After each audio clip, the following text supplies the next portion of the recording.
हाय secret recap यहाँ। आज मैं इन कैप्टिविटी नामक एक शॉर्ट एडवेंचर फिल्म की व्याख्या करने जा रहा हूँ। आगे स्पॉइलर। सावधान रहें और अपना ख्याल रखें। फिल्म की शुरुआत में हमें नायक जिन से मिल पाया जाता है। वह इंसानों के संग्रहालय में रहता है और बाहरी दुनिया में कभी नहीं गया। संग्रहालय साइबोर्ग द्वारा चलाया जाता है ताकि यह प्रदर्शित किया जा सके कि मनुष्य अतीत में कैसे रहते थे। चूंकि मनुष्य एक लुप्तप्राय प्रजाति है, इसलिए जिन संग्रहालय का मुख्य आकर्षण है।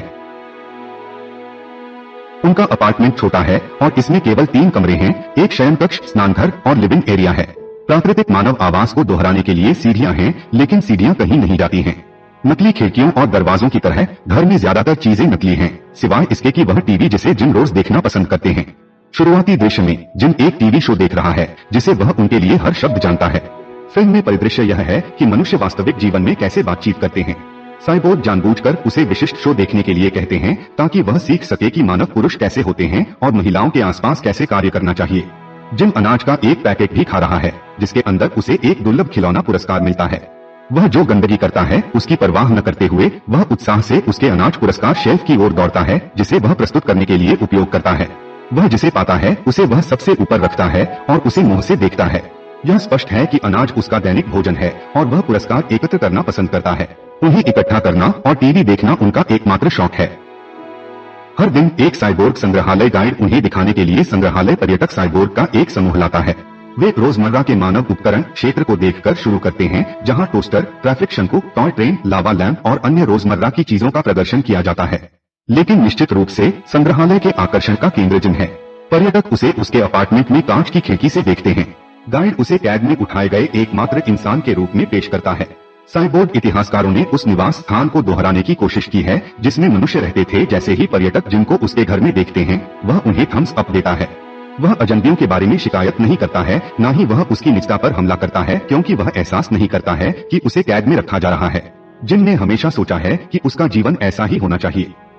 पर्यटक उसके व्यवहारों और आदतों का निरीक्षण करते हैं और उनकी जांच करते हैं जैसे कि वह उनकी परीक्षा का प्रयोग विषय है। जब वे जाने वाले होते हैं तो एक घोषणा उन्हें संग्रहालय में लौटने के लिए प्रोत्साहित करती है, एक नया एडिशन, एक महिला मानव। यह सुनकर जिन बहुत उत्साहित होता है क्योंकि उसने टीवी पर सिर्फ इंसानी लड़कियों को देखा है। वह अपने सपनों की लड़की से मिलने के लिए तैयार है, जैसे उसने हमेशा टीवी शो देखते हुए कल्पना की थी। जिन के लिए अगला दिन खुशी का है। वह जल्दी उठता है, अपने दांत ब्रश करता है और एक अतिरिक्त लंबा स्नान करता है। वह खुद को बहुत सारे डिओडोरेंट के साथ छिड़कता है और उसकी नई महिला मित्र के स्वागत करने के लिए एक अच्छे सूट में तैयार होता है। जैसे ही वह घबराहट से इंतजार करता है, ताज नाम की एक खूबसूरत लड़की को अपार्टमेंट में लाया जाता है। इससे पहले कि वह कुछ कहती, जिन अपनी पसंदीदा फिल्म से संवाद पढ़ता है, यह सोचकर कि यह उसे बधाई देने का यह सबसे अच्छा तरीका है। लेकिन ताज घबरा जाती है और घर से बाहर निकलने का रास्ता तलाशने के लिए इधर उधर भागने लगती है। चूंकि उसे बाहरी दुनिया से पकड़ लिया गया था, वह जानती है कि उसे बंदी बनाया जा रहा है। हालांकि जिन के अपार्टमेंट के दरवाजे और खिड़कियां सभी नकली हैं, जिससे यह एक असली घर दिखता है, इसलिए वह भाग नहीं सकती।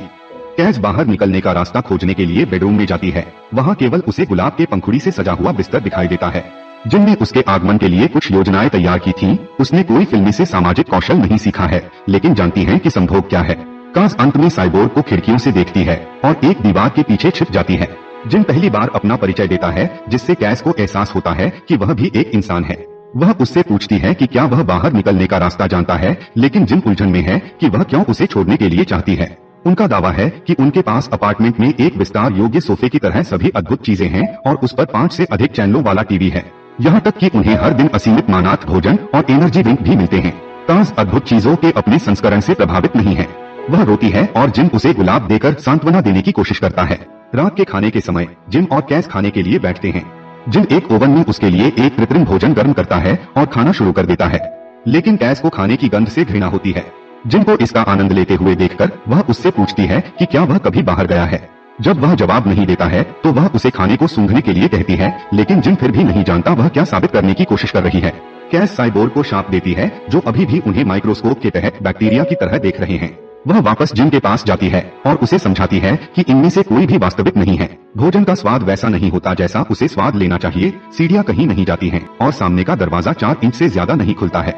जिन उसके चेहरे पर मुस्कान के साथ उसकी शिकायतें सुनता है और कुछ नहीं कहता है। जब वह उससे पूछती है कि नकली अपार्टमेंट उसे परेशान क्यों नहीं करता है, तो वह जम्हाई लेता है और कहता है कि वह सोने के लिए जा रहा है। वह उत्साह से कांच से कहता है कि अगर वह चाहती है तो वह उसे बिस्तर में सो सकती है। कांच उससे दूर हट जाती है और उससे पूछ रही है कि वह उसके साथ बिस्तर पर क्यों सोएगी। जिन फिर सुझाव देता है कि वे प्रचार करें, जिससे कांच सदमे में आ जाती है। वह घोषणा करती है कि वह कभी भी उसके साथ प्रचार नहीं करेगी और उसे अपने शयन कक्ष में भेज देती है। जिन गुस्से में अपने बिस्तर से सभी गुलाब की पंखुड़ियां फेंक देता है और सो जाता है, जबकि साइबोर्ग्स बाहर अभी भी उसे देखते हैं। कांच बाहर सोफे पर सोती है। आधी रात को जिन एक कंबल निकालता है और उसे कांच के ऊपर रखता है। वह अपना सर्वश्रेष्ठ अनाज पुरस्कार पाने के लिए भी जाता है और अपनी कंपनी रखने के लिए उसे अपने पास रखता है। कांच कुछ देर बाद उठती है और खिलौना को अपनी तरफ देखती है। उसे एक विचार मिलता है और कांच की खिड़की पर एक परिदृश्य बनाने के लिए पुरस्कार खिलौनों का उपयोग करती है। जब जिन जागता है तो वह अपने खिलौनों को गायब देखकर परेशान होता है, लेकिन उसकी निराशा गायब हो जाती है जब वह देखता है कि कला कांच ने बनाई है।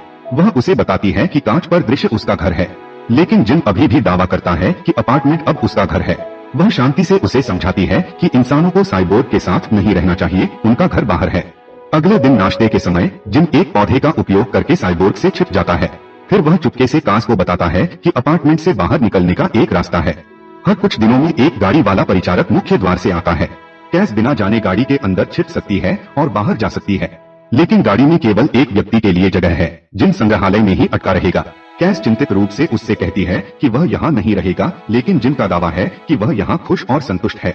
वह उसे उसकी चिंता न करने और सुरक्षित घर पहुँचने के लिए कहता है। रात में एक साइबोर्ग फ्रिज को फिर से भरने के लिए गाड़ी लेकर आता है।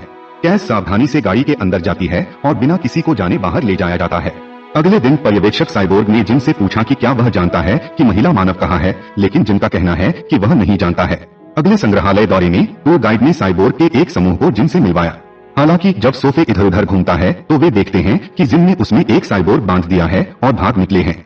अंतिम दृश्य में हम देखते हैं कि जिन एक ऐसी लड़की के पास जाता है जो बिल्कुल परिदृश्य की तरह दिखती है, जैसा कांच ने अपनी कला में चित्रित किया था। जिनकी कैद में चिड़ियाघर, सर्कस और एक्वेरियम में इलाज किए गए जानवरों के लिए एक उल्लेखनीय समानता है। फिल्म इंसानों के लिए नकली चीजों को परिप्रेक्ष्य में रखती है कि कैसा महसूस होता है कि वह दूर रहना पसंद करता है। हालांकि कई दर्शक अचानक समाप्त होने की आलोचना करते हैं। फिल्म की अनूठी अवधारणा इसके पीछे के संदेश के अलावा फिल्म कैद को सार्थक बनाता है। इस तरह के और वीडियो के लिए सब्सक्राइब करें, नोटिफिकेशन ऑन करें और चैनल को मदद करने के लिए लाइक करें। देखने के लिए धन्यवाद।